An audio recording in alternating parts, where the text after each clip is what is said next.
Alright, as you can see, there's a lot of spider webs right here, so definitely need to get all these spider webs off. But it seems like every car is different because our drain plug's right here, so it will just come on down. I've seen some that was coming out from the back of the transmission pan, but this one's coming out from the bottom, so that's good news. It will just fall down right here to the drain pan. I will be unscrewing this with the hex 8, and then gotta loosen up these bolts, and then we'll go from there.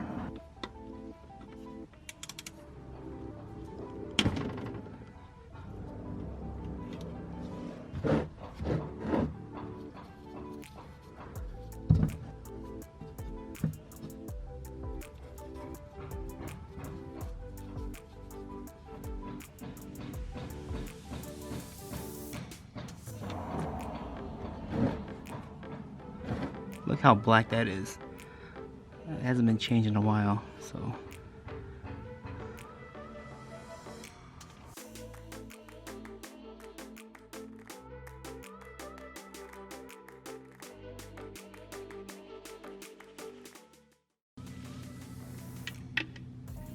Go ahead and just tighten this back up. Just, you know, just good tightness. You don't want to strip it.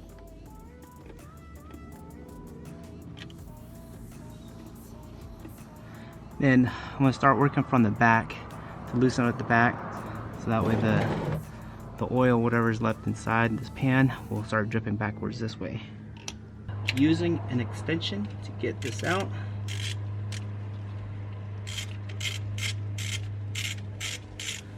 Yeah, this is my first time ever doing this one for the transmission pan.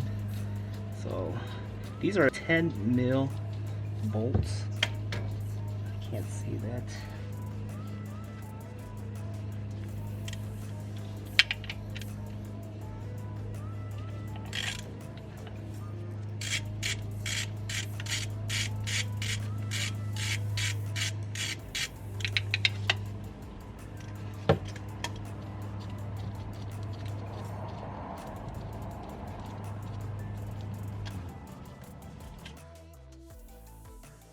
And I'm just going to continue taking these bolts out right here. All these right here. Alright, so I got all the bolts out. So what I'm going to do when I try to pry this loose, I'm going to leave these 2 bolts right here for right now, just to kind of hold it in place, because I'm sure there's going to be transmission fluid back here, excess fluid, and I'm going to try to like spill that over into the pan. Alright, so we gotta pretty much get this separated, so I'm not exactly sure how I'm gonna get that separated without, I don't really want to use this one, but it looks like I might have to. The reason why I don't want to use this because I don't want to score the metal or the pan, but I'm not sure how else to get this out.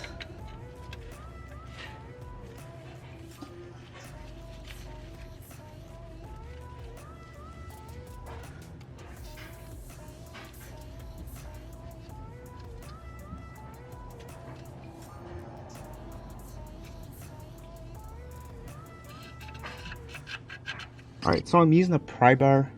I can't seem to get this loose, so I'm gonna hopefully use a pry bar and not damage anything. Try to get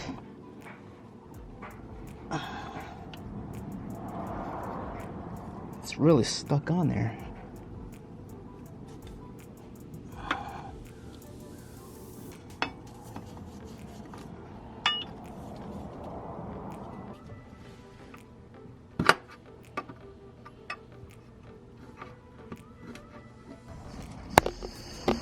I finally got the pan off. I had to use a pry bar.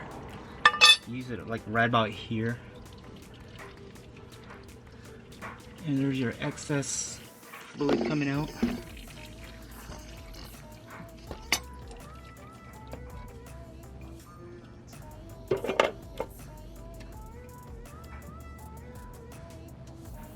So it looks like the filter came out too. So I'm gonna go ahead and take that bolt off right there.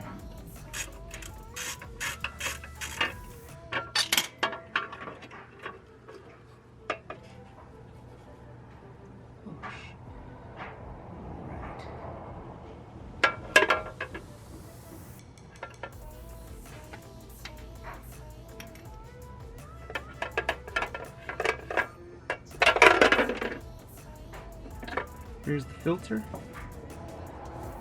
So, gonna drain that out.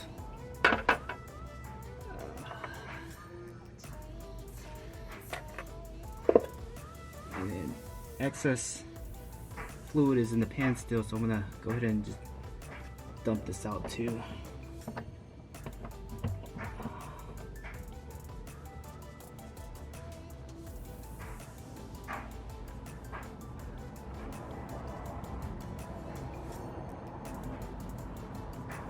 Empty drain pan right here, and we're gonna go check out the magnet. Alright, so I'm gonna have to take off this gasket, clean it with some brake clean, and here's a magnet right here. Wow, look at that. That's thick. This hasn't been changed in like a long time. Yeah, I'm gonna clean this off with brake clean and take the gasket off. Alright, so anytime you buy parts, you want to compare your old part to the new part. So this is the new one, and there's the old one. Okay. Looks fairly the same. Alright. Make sure you're in a ventilated area, because brake clean, it's really can give you a headache. Or just make sure you have your garage door open and outdoors. Alright, I'm going to keep on cleaning this pan. I'm going to get a plastic putty knife or scraper. You want to start scraping these the old gasket off.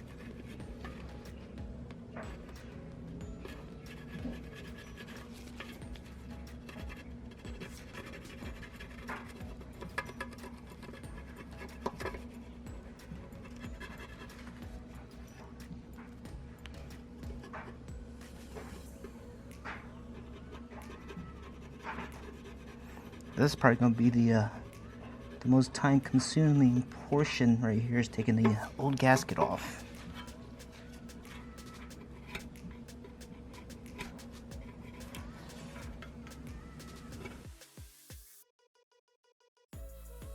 Since there's like a lip right here, you want to just get your corner of the scraper, just kind of like scrape that out, like so. You want to make sure you get all the gasket off, the old gasket.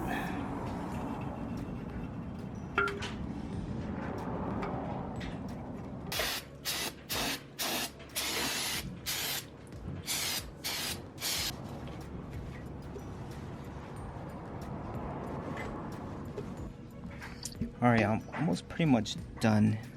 Just got to make sure I get all the residue, the gasket residue off.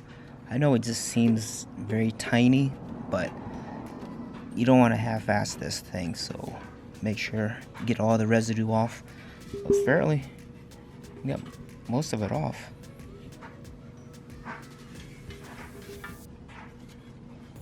Alright, so it's time to move on to the gasket portion here.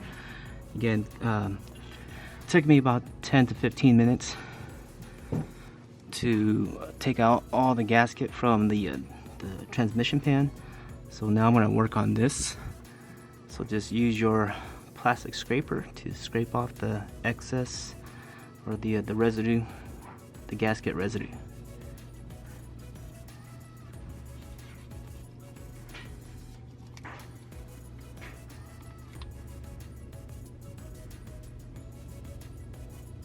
Here's the rest of that. Got most of the old gasket off. Again, have to use a lot of brake cleaner to get that off. Scraper. And make sure you get all the old gasket off. Make sure everything's smooth. And then we'll start putting things back together. Next step is to make sure you have the gasket. Put on the oil pan or the transmission pan, and we'll start putting things back together. Here's the gasket for the transmission pan. One thing I forgot to mention, I had used RTV adhesive to put on the gasket so that way it can stick to the transmission pan. It'll make your life so much easier when you're trying to put this transmission pan back onto the vehicle. In this clip right here, I'm not exactly sure what this thing is called, but I know you're supposed to put it up there in that little hole right there. And I kept messing with this because it just seemed loose, and I was worried that this might come loose like while I'm driving or when I'm installing the transmission pan back on. So again, if you know what this is, definitely comment down below and let me know what this part is.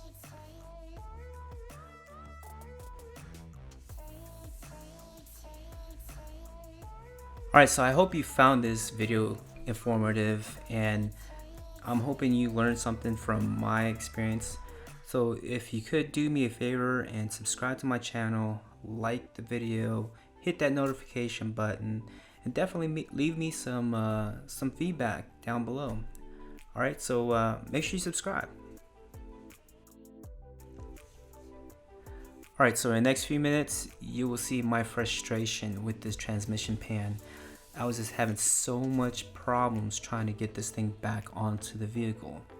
You know, I even put all the bolts on the pan all at once and seeing if I can just line up all the bolts, you know, onto the vehicle, but it just was not working for me. So I just had to be patient and just keep doing this over and trying to figure out how I can get this thing back on. So just watch the next couple minutes to see how I actually get this pan back onto the vehicle.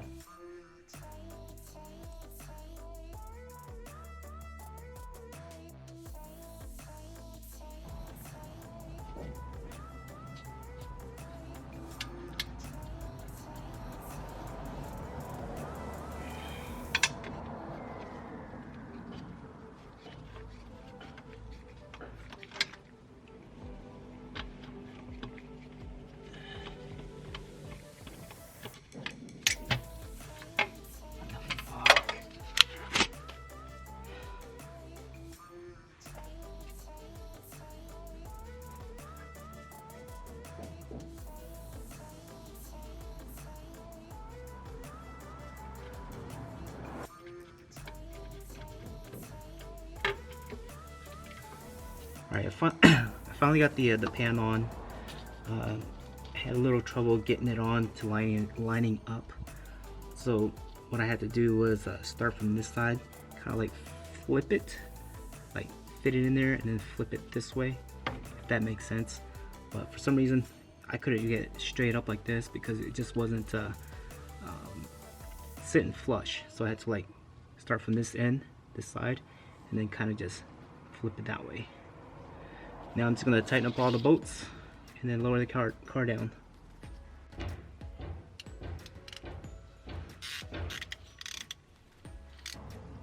Alright, it's time to fill up the Mazda 3 with the transmission fluid. I purchased 5 quarts of the M5 transmission fluid from the dealership, and I had actually used 3 quarts plus a quart of the Lucas transmission fix. I had used that. Again, just make sure you guys take your time here because this is what's gonna happen. It's gonna spit back at you. So if you try to do this too fast, you're gonna make a lot of mess. So just take your time.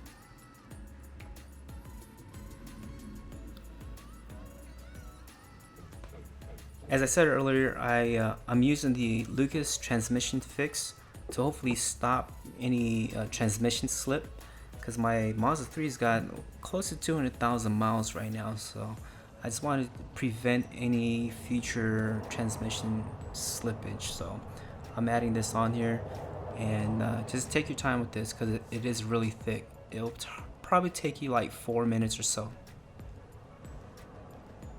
Alright, time to start the car, and then we're gonna do some gear shifting.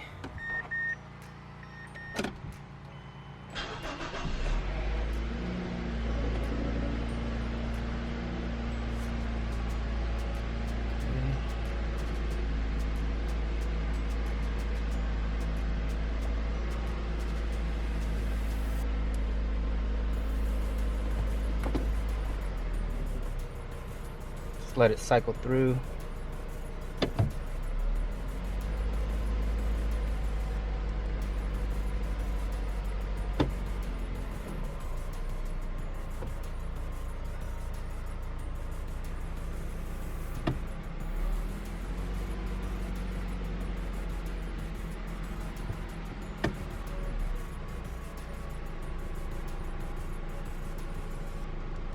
Put it in park again. Alright, I'm gonna do this a few more times, maybe like 5 cycles, then I'm gonna take the car for a spin.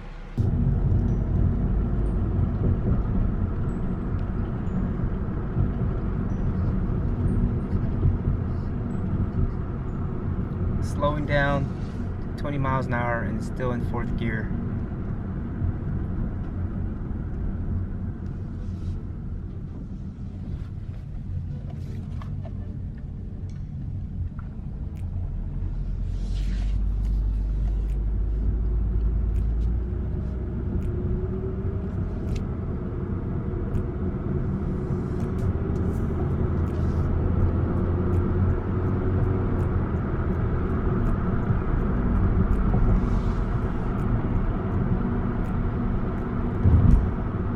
Foot's off the pedal,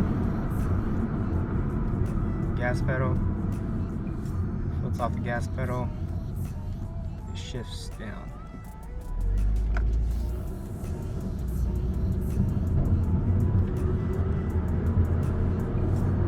See, it shifts.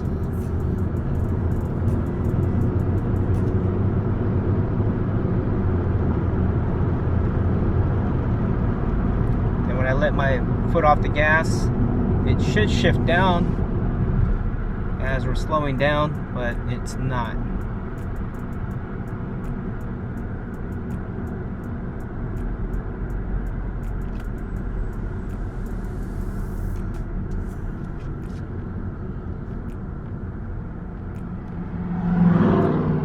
Down at 20 miles per hour and still in gear 4. Alright, after that last clip, the transmission jerked really hard. It jerked really hard in 3rd gear while I was going 30 miles per hour. And it felt really bad because I actually thought I got rear-ended. I mean, when I was driving, it just jerked really hard. And that was a little scary because, again, I wasn't sure if there was any cars behind me. And I just didn't want a huge accident.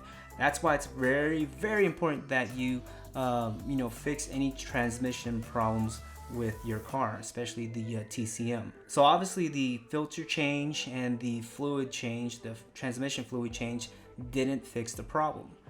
But the good news is the Mazda 3 has got a new filter and it's got fresh fluids in it. So that's the plus side. So my next course of action will be looking for a new transmission control module, a TCM.